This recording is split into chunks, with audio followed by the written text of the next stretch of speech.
a lot of like mano a mano catfight kind of thing in a lot of the blogs and the press and stuff like that. And we wanted to, the first question I kind of was interested in asking is what you think each has contributed to the computer and technology industry, starting with you, Steve, for Bill, and vice versa. Well, you know, Bill built the first software company in the industry. And I think he built the first software company before anybody really in our industry knew what a software company was, except for these guys. And that was huge. That was really huge. And the business model that they ended up pursuing turned out to be the one that worked really well, you know, for the industry. Mm-hmm. So I think, but the biggest thing was Bill was really focused on software before almost anybody else had a clue that it was really the software. That's what I see. I mean, a lot of other things you could say, but that's the high order bit. And I think building a company is really hard, and it requires your greatest persuasive abilities to hire the best people you can and keep them at your company and keep them working, you know, doing the best work of their lives, hopefully. And Bill's been able to stay with it for all these years. So, Bill, how about the contribution of Steve and Apple? Well, first I want to clarify, I'm not fake Steve Jobs.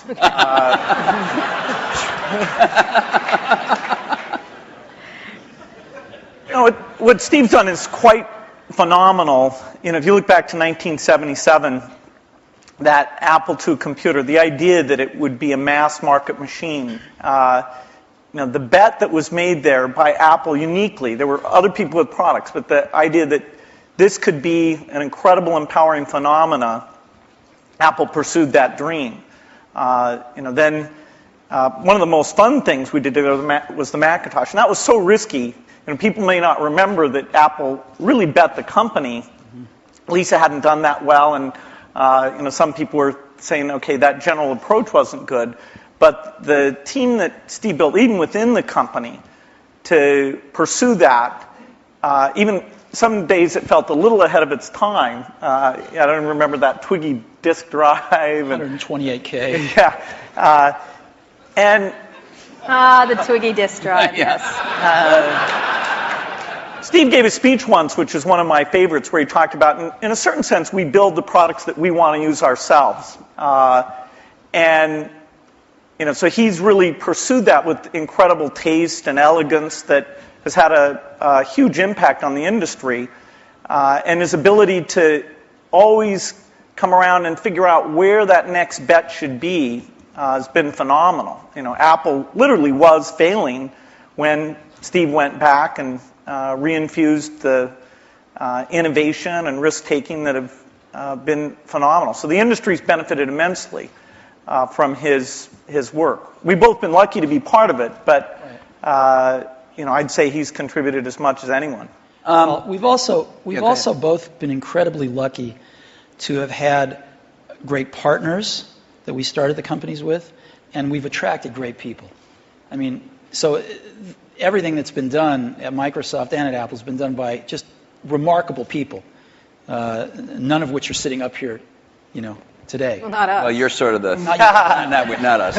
And you're in a way you're the stand-ins for all those other people. In a way, we are. In a very tangible way.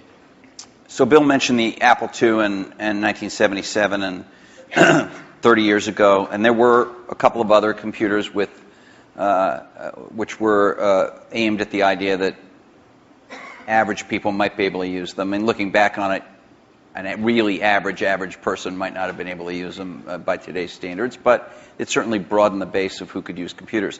I actually looked at an Apple ad from 1978. It was a print ad that shows you how ancient it was, and it said thousands of people have discovered the Apple computer. Thousands of people.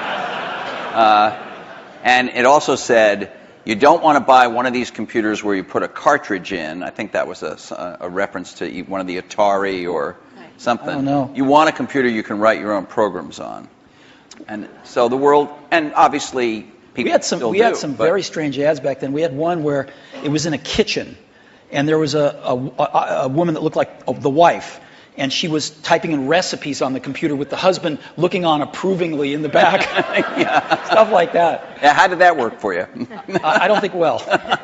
So, but just think back to, I know that you started Microsoft prior to 1977. I think Apple started the year before in 76. Microsoft in 74 was when we 74, started writing 75. the basic. And then, then we did shipped the basic in 75. Okay. Most people, some people here, but I don't think most people know that there was actually some Microsoft software in that Apple II computer. Do you want to talk about what happened there, or how that occurred? Yeah, there'd been the Altair and a few other companies, actually about 24, that had done various machines. But the 77 group included the PET, TRS-80, Commodore. and Commodore PET, TRS-80, and the Apple II. The original Apple II Basic, the integer Basic, we had nothing to do with. But then there was a floating point one where, and I mostly worked with Woz on that. Let me tell this story. So Woz, my partner, we started out with this guy named Steve Wozniak, brilliant guy. He writes this basic that is like the best basic on the planet. It does stuff that no other basic's ever done. You don't have to run it to find your error messages. It finds them when you type it in and stuff. It's perfect in every way, except for one thing, which is it's just fixed point, right? It's not floating point. And so we're getting a lot of input that people want this basic to be floating point. And like we're begging Woz, please make this floating point. Who's we? How many people are in Apple? Well, me. Yeah. We're begging Woz to make this floating point, and he just never does it. And he wrote it by hand on paper. I mean, he didn't have an assembler or anything to write it with. It was all just written on paper, and he'd type it in. He just never got around to making a floating point. Why? Well, this is one of the mysteries of life. I don't know, but he never did. And so, Microsoft had this very popular, really good floating point basic that we ended up going to them and saying, help.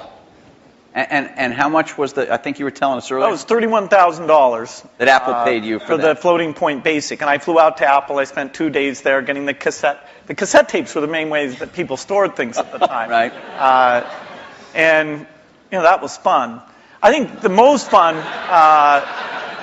is later when we worked together. Well, what was the most fun? Tell the story about the most fun that was later. And maybe later, not the most fun. Let him talk then. I'm teasing. Well, Steve can probably start it better. The team that was assembled there to do the Macintosh was a very committed team. And there was an equivalent team on our side that just got totally focused on this activity. Jeff Harber's, a lot of incredible people. And we really had bet our future because on the Macintosh being successful, and then hopefully graphics interface in general being successful. But first and foremost, the thing that would popularize that being the Macintosh. And so we were working together. The schedules were uncertain. The quality was uncertain. The price. When Steve first came up, it was going to be a lot cheaper computer than it ended up being, but that was fine. So you worked in both places, Well, we were in Seattle, and we fly down there. But Microsoft, if I remember correctly, from what I read, wasn't Microsoft one of the few companies that were allowed to even have a prototype of the Mac at the time? Well, what's interesting, what's hard to remember now, is that Microsoft wasn't in the applications business then. They took a big bet on the Mac because this is how they got into the apps business. I mean, Lotus dominated the apps business on the PC back then. Right. We had done just Multiplan, which was a hit on the Apple II. And then Mitch did an incredible job betting on the IBM PC, and 123 came in and ruled that part of the business. So the question was, what was the next paradigm shift that would allow for an entry? WordPerfect, we had Word, but WordPerfect was by far the strongest in word processing, DBase, and database. And Word was that was a kind of a DOS text. All of these products I'm saying were DOS-based products, because Windows wasn't in the picture at the time. Right. That's more in the early 90s that we get to that. And so we made this bet that the paradigm shift would be graphics interface, and in particular that the Macintosh would make that happen with 128K of memory, 22K of which was for the screen buffer, 14K was for the operating system. So it was 14K. Yeah, 14K. Yeah. The original Mac operating system was 14K. 14K that we had to have loaded when our software ran. So when the shell would come up, it had all the 128K. The OS was bigger than 14K. It was in the 20s somewhere. I see. So when we ship these computers now with, a gigabyte, 2 gigabytes of memory, and nobody remembers. 128K. I remember that. I remember paying a lot of money for computers with 128K in those days. So the two companies worked closely on the Mac project because you were maybe not the only, but the principal or one of the principal software creators for it, right? Is that right? Well, Apple did the Mac itself, but we got Bill and his team involved to write these applications. And we were doing a few apps ourselves. We did Mac Paint and Mac Draw and stuff like that. But Bill and his team did some great work. Now, in terms of moving forward, after you left and your company grew more and more strong, what did you think was going to happen to Apple after sort of the disasters that occurred after Steve left? Well, Apple's fate hung in the balance. We continued to do Macintosh software, and Excel, which Steve and I introduced together in New York City. That was kind of a fun event. That went on and did very well. But then, Apple just wasn't differentiating itself well enough from the higher volume platform. And meaning Windows, right? I mean, DOS and Windows.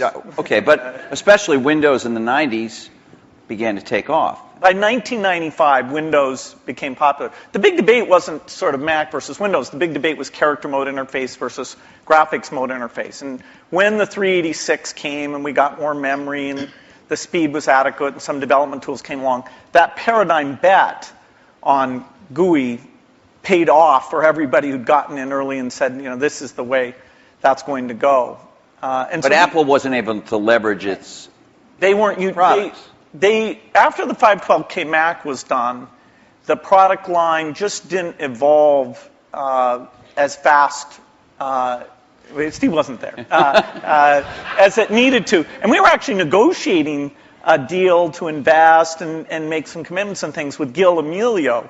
And no, seriously. And Don't be mean. Don't be mean to him. I'm sorry? Just saying the word Gil Amelio, you can see him just. And so I was calling him up on the weekend and all this stuff, and next thing I knew, Steve called me up and said, "Don't worry about that negotiation with Gil Amelio. You can just talk to me now." And I said, "Wow." Gil was a nice guy, but he had a saying. He said, Apple is like a ship with a hole in the bottom, leaking water. And my job is to get the ship pointed in the right direction.